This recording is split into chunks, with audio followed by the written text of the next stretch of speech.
에베소서 1장 1절부터 14절에 있는 말씀으로 큐티인 제목은 하늘에 속한 신령한 복입니다.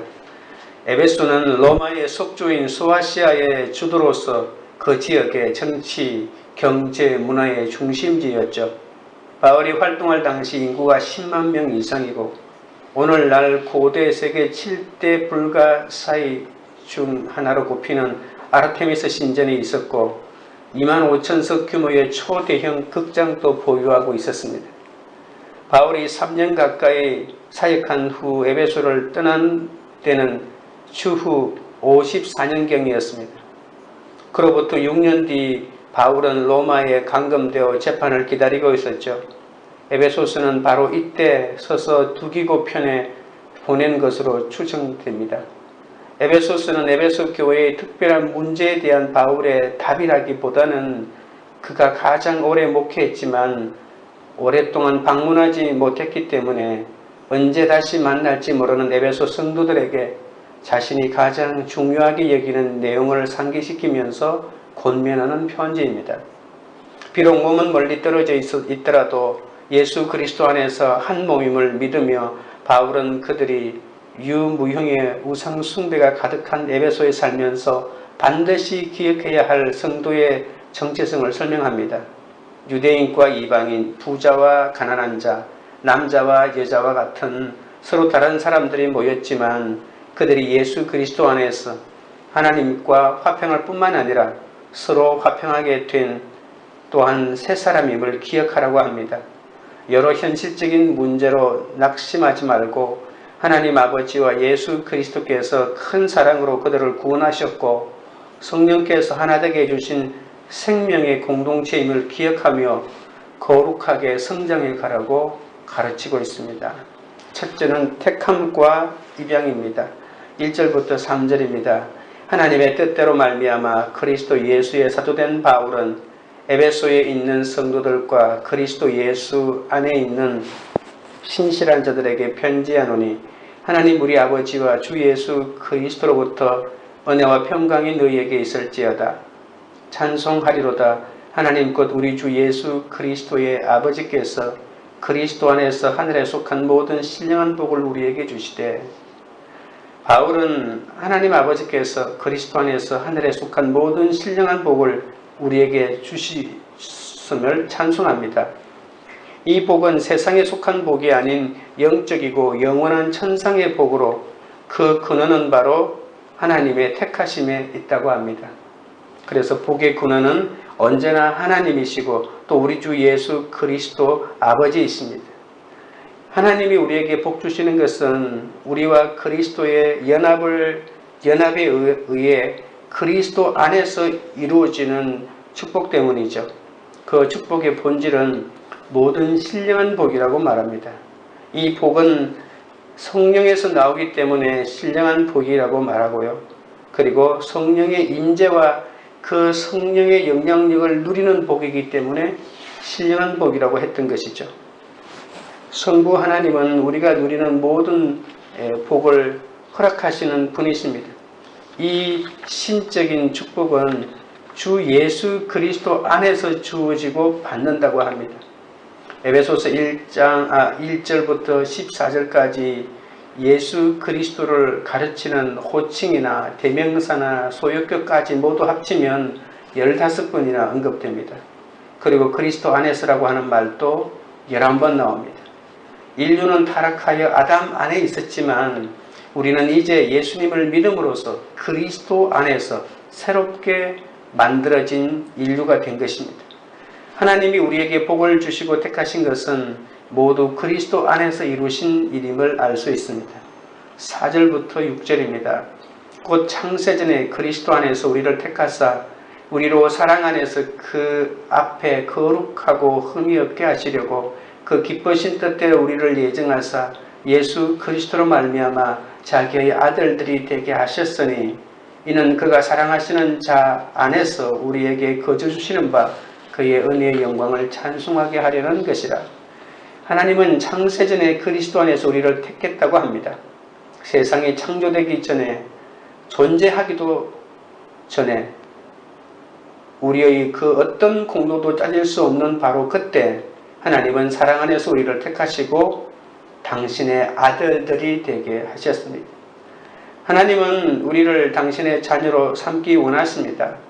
하나님은 우리를 거룩하고 흠이 없게 하시려고 전적인 은혜로 그리스도 안에서 우리를 택하셨습니다. 우리는 온갖 흠으로 심판받아 마땅한 존재 아닙니까? 그런데 하나님께서 우리에게 거저 주시는 하나님의 은혜를 받고 그것을 찬송하게 하도록 우리를 구원하셨습니다. 내가 하나님을 택한 것이 아니라 하나님이 우리를 택하셨습니다. 성경 어디에서도 이 선택의 신비를 완전히 설명하지 않습니다. 그저 하나님의 사랑이라고 밖에는 할 말이 없습니다.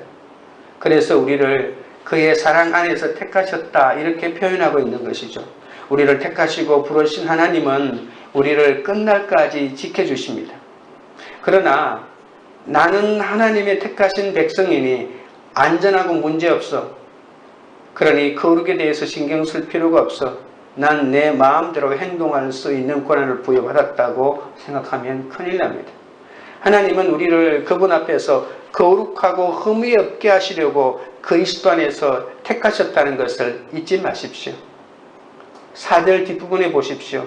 우리를 왜 택했는지 그 이유를 명확하게 말하고 있지 않습니까? 하나님 앞에서 인간들끼리 상대적인 거룩이 아니라 하나님의 기준과 관점에서 거룩하고 흠이 없게 하시려고 하나님의 사랑 안에서, 그리스도의 사랑 안에서 우리를 택하셨다고 명확하게 말하고 있지 않습니까? 거룩은 우리가 마지막에 도달할 완전한 상태입니다. 지금은 승화의 과정을 걸어가고 있을 뿐입니다. 이 선택 교리는 죄를 조장하는 것이 아니라 죄를 금하고 거룩해야 할 이유를 알려줍니다. 하나님이 우리를 택하신 이유. 하나님이 나를 택했으니까 나는 아무것도 하지 않아도 된다라고 하는 것은 어리석은 생각이고 우리는 매일매일 거룩을 향해 나아가야 합니다. 우리의 삶의 목적은 행복이 아니라 거룩입니다. 하나님의 사람은 교만해서는 안 되죠. 내가 이룬 어떤 공로 때문에 하나님이 나를 택하신 것이 아니기 때문입니다. 온전한 하나님의 은혜이십니다.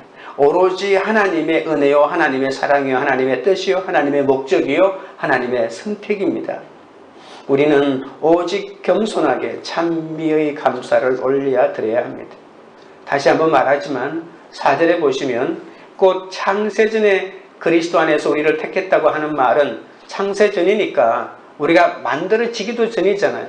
그러니까 우리가 어떤 공로도 하기 이전에 우리의 존재 자체가 없다고 하는 말은 우리가 행한 어떤 공로에 의해서 택하신 것이 아니다는 것을 강조하기 위해서 이미 우리의 창세전에 우리의 구원을 하나님이 작정해 놓았다고 말씀하고 있는 것입니다. 하나님이 우리를 택하신 이유는 오직 하나님의 기쁘신 뜻밖에는 없습니다. 하나님의 은혜로 택함받고 입양된 우리는 그 앞에서 거룩하고 흠없는 삶으로 부름을 받았기 때문에 우리 삶의 목적이 거룩이라는 것을 한시도 잊어서는 안 됩니다. 적용 질문 드립니다. 창세전에 그리스도 안에서 나를 택하사 하나님의 자녀가 되게 하신 하나님의 은혜와 그 기쁘신 뜻을 찬송하고 있습니까? 내 인생의 목적은 무엇입니까? 둘째는 죄사함과 연합입니다. 7절 8절입니다. 우리는 그리스도 안에서 그의 은혜의 풍성함을 따라 그의 피로 말미암아 속량곧 죄사함을 받았느니라. 이는 그가 모든 지혜와 총명을 우리에게 넘치게 하사 우리는 성자 하나님이 베푸시는 은혜의 풍성함을 따라 죄사함을 받았습니다. 그리스도는 우리에게 죄사함을 주시려고 자신의 피를 흘려 죄값을 치르시고 우리를 속량해 주셨습니다. 현재 우리가 누리는 특권은 하나님의 자녀로 입양되는 것입니다. 하나님의 자녀로 아버지께 마음대로 다가가고 그리고 구속받고 죄사함 받았다는 확신을 누릴 수 있는 것, 이것 또한 우리가 누리는 특권이죠. 속량이라고 하는 말이 있습니다. 이것은 값을 지불함으로써 해방되었다는 것입니다. 돈을 주고 노예를 사는 것처럼 우리는 이제 모든 죄값이 지불되었다는 뜻입니다.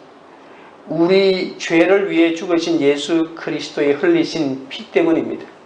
우리는 구속곧 죄사함을 통해서 아버지이신 하나님께 나아갈 수 있습니다. 하지만 성령의 성화의 역사를 통해 하늘나라에 도달하여 완전하게 될 때까지 끊임없이 우리가 가지고 있는 흠들이 하나씩 제거되어야 합니다. 그러니까 우리가 의인이라고 칭함을 받는 거지, 예수를 믿는 것 즉시 우리가 완전한 의인, 죄가 없는 상태가 되는 것이 아니라는 것을 명심해야 합니다. 우리는 죄가 없다고 하나님께서 우리 죄를 덮어버리는 은혜를 누리는 것이지, 우리 몸에는 여전히 죄의 덩어리라는 사실입니다. 그래서 성령께서 인도하시는 이 승화의 과정을 계속해서 끊임없이 이루어 나가야 됩니다. 그래서 우리가 가지고 있는 이 흠이 모두 사라지고 하늘나라에 도달하는 그 순간에 우리는 흠없는 존재가 되는 것이죠. 하나님 아버지의 임재 가운데 살아가는 것은 측량할 수 없는 특권인 동시에 하나님을 기쁘시게 하려는 끊임없는 도전이기도 합니다. 9절부터 10절입니다. 그 뜻의 비밀을 우리에게 알리신 것이요, 그의 기뻐하심을 따라 그리스도 안에서 때가 찬 경륜을 위하여 예정하신 것이니 하늘에 있는 것이나 땅에 있는 것이 다 그리스도 안에서 통일되게 하려 하심이라. 역사는 하나님의 영광스러운 목표를 향해 나아가고 있습니다. 이 계시된 비밀은 무엇일까요? 이 비밀은 바로 이방인이 유대인과 대등하게 하나님의 새로운 사회에 포함된다는 것이죠. 쉽게 말하면 유대인이 구원된다는 것입니다. 하나님의 계획은 하늘에 있는 것이나 땅에 있는 것이 다 그리스도 안에서 통일되게 하려는 것입니다. 하나님은 그리스도의 피로 말미암아 죄사함을 통해 우리를 죽음에서 건지실 뿐만이 아니라 하늘과 땅에 있는 것을 다 그리스도 안에서 통일되게 하신다고 합니다.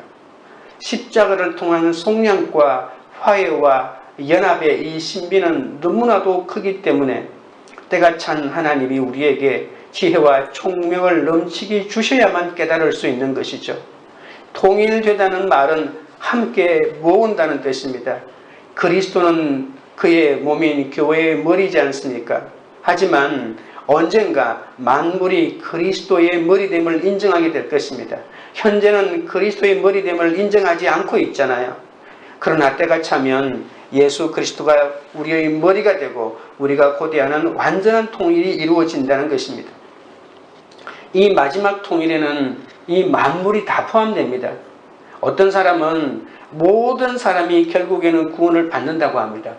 회개하지 않고 죽은 사람도 마지막 순간에는 회개하게 되고, 심지어 마귀들도 결국에 이렇게 구원이 될 것이라고 말합니다. 이 문장을, 이 구절을 예를 들면서 말입니다. 문자적으로 하늘에 있는 것이나 땅에 있는 것이 다 그리스도의 구원 통치 아래 하나로 모이게 된다는 이것 때문에 사탄마저도 결국은 예수를 믿게 된다는 이런 논리를 펴는 거죠. 그러나 이 해석은 잘못된 해석입니다. 하나님의 계획은 그리스도로 말미암아 그리스도를 위해 창조되었던 그리스도 안에서 함께 써있는 만물이 마침내 그리스도의 머리됨에 복종함으로 그리스도 아래에서 통일된다는 그런 뜻이죠. 먼저 내 죄를 보고 예수의 피로 죄사함을 받으며 그리스도와 함께 십자가에서 죽어야만 그리스도 안에서 가정과 교회와 사회와 진정한 화해와 연합이 일어난다는 것이죠. 나는 아무것도 아니고 예수 그리스도의 머리됨을 인정하지도 않고 예수를 믿지도 않는데 그냥 이 구절 하나 때문에 하나님이 나를 예수 믿게 만든다고요?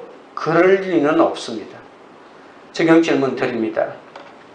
내 죄를 사하려고 그리스도께서 피 흘리신 것을 믿고 감사합니까?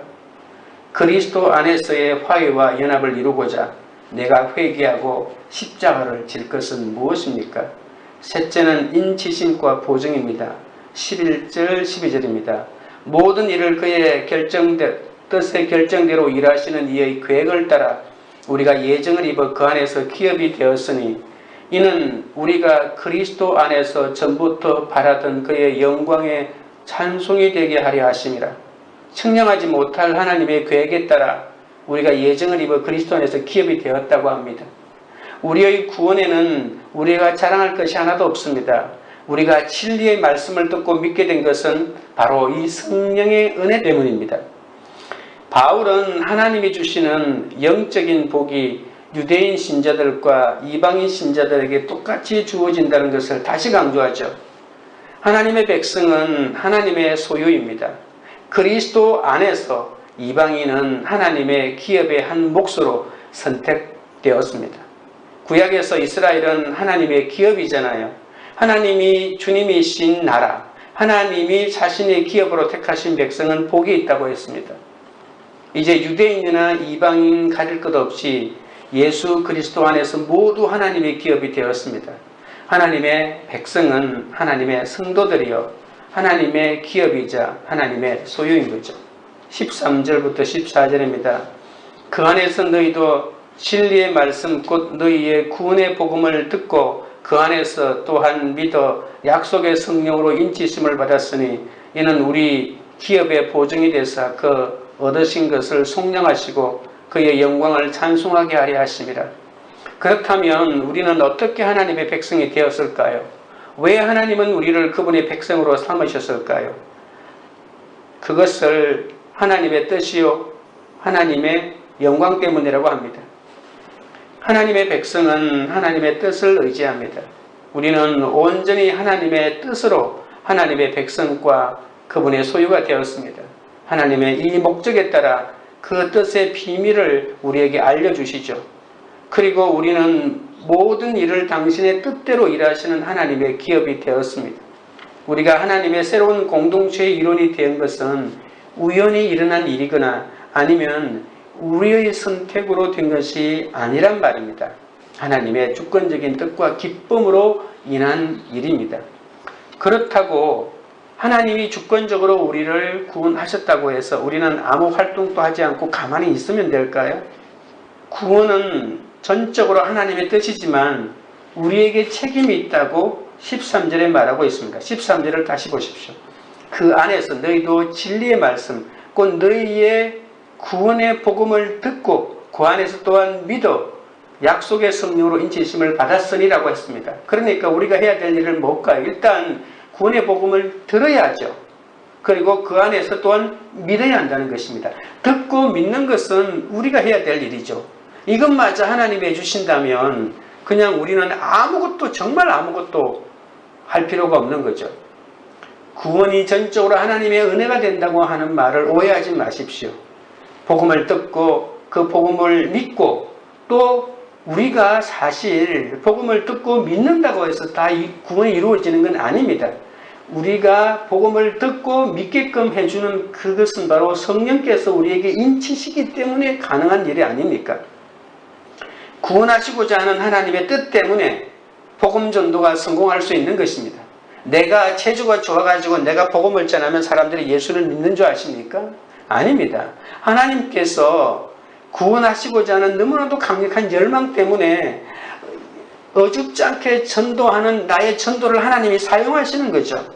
그러니까 하나님의 뜻 때문에 내 복음 전도가 성공하는 것입니다. 그리고 내 믿음도 하나님의 뜻 때문에 믿을 수 있게 되는 것이고 다른 사람도 마찬가지입니다. 그래서 복음 전파는 하나님이 창세전에 그리스도 안에서 택하신 자들을 죄에서 구원하기 위해 예수님을 믿게 하는 하나님의 정해놓은 하나의 수단이 바로 복음 전파라는 것이죠.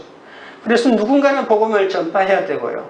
그리고 이 복음 전파를 듣고 믿는 나의 선택이 있어야만이 이 하나님의 놀라운 구원의 은혜 가운데로 들어갈 수 있는 것이죠. 하나님은 자기 백성의 삶에서 또한 성령을 통해 확신을 주십니다. 13절, 14절에서 성령은 세 가지 호칭으로 불립니다. 약속이라고 하기도 하고 그리고 인이라고 하기도 하고 보증이라고 하기도 합니다. 첫 번째 볼까요? 성령은 바로 약속의 성령입니다. 하나님은 구약의 선지자들과 예수님을 통해 성령을 보내시겠다고 약속하셨고 그 약속이 마침내 오순절날에 이루어지지 않았습니까? 오늘날 회개하고 믿는 모든 사람에게 성령을 또한 보내신다고 약속하셨습니다. 둘째는 성령은 하나님의 인이라고 합니다.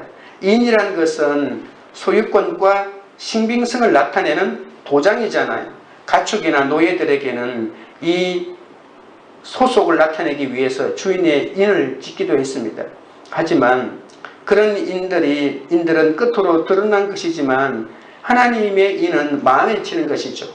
하나님은 그분의 백성을 자기 것이라고 표시하기 위해 그 백성의 안에 성령을 두셔서 바로 인을 친다는 그런 뜻입니다. 성령은 하나님이 너는 내 것이다 라고 인치는 하나님의 표시입니다.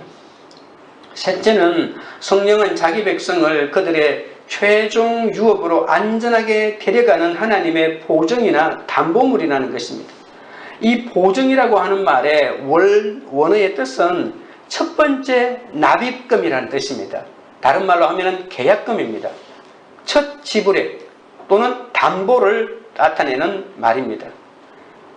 우리가 어떤 물건을 구입하기 위해서 일부를 미리 지불하면 그 물건을 법적으로 자기 것이라고 주장할 수 있는 거죠.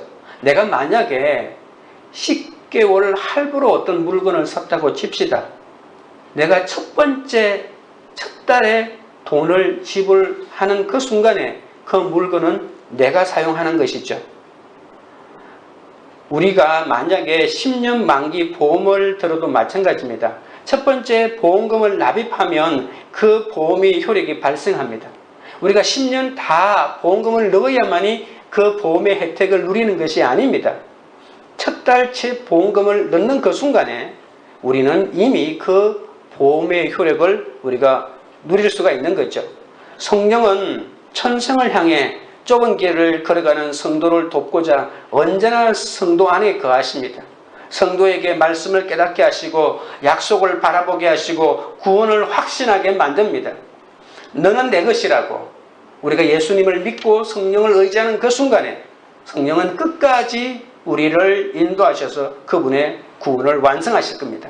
세상 끝날까지 우리와 함께 하시는 성령이 우리가 받은 구원의 기업을 바로 보증해 주신다는 거죠.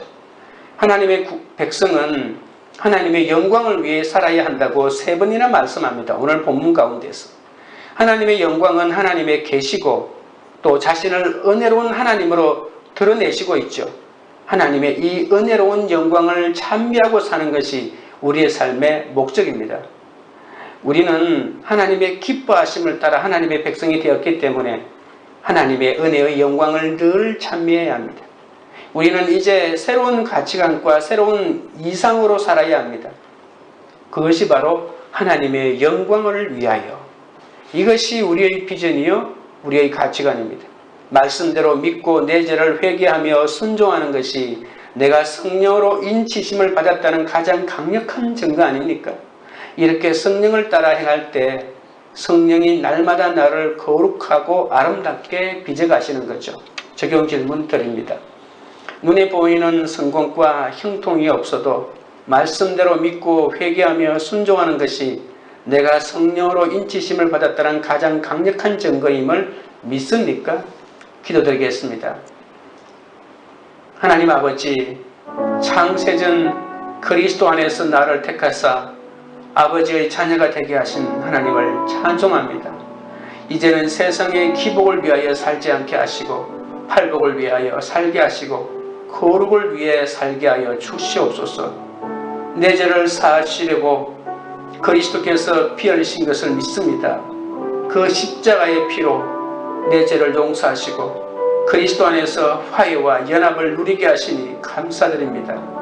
이제 내가 살아가는 가정과 교회와 사회 속에서도 그리스도 안에서의 이 화해와 연합을 이루게 하기 위하여 내 죄를 먼저 보고 내 몫에 있는 십자가를 지게 하여 주시옵소서. 말씀을 듣고 믿게 하시고 나와 늘 함께 하시는 성령님과 동행하며 하늘에 속한 모든 신령한 복을 주시는 하나님의 영광을 찬송하기 원합니다. 진리의 말씀을 듣고 그 안에서 그리스도를 믿어 약속의 성령으로 인치심을 받도록 붙잡아 주시옵소서. 관계 우리들 교회가 눈에 보이는 성공과 형통이 없어도 말씀대로 믿고 회개하며 순종하는 공동체가 되게 하옵소서. 지혜와 계시의 영을 주셔서 우리가 하나님을 알고 부르심을 깨달아 믿음으로 나아가는 공동체가 되게 하옵소서. 이 땅과 열방에 택하신 사람들이 복음을 듣고 믿을 수 있도록 복음을 전파하는 사명을 끝까지 감당하는 성령으로 인치심을 받은 그런 교회가 되게 하여 주시옵소서. 예수님의 이름으로 기도드립니다. 아멘.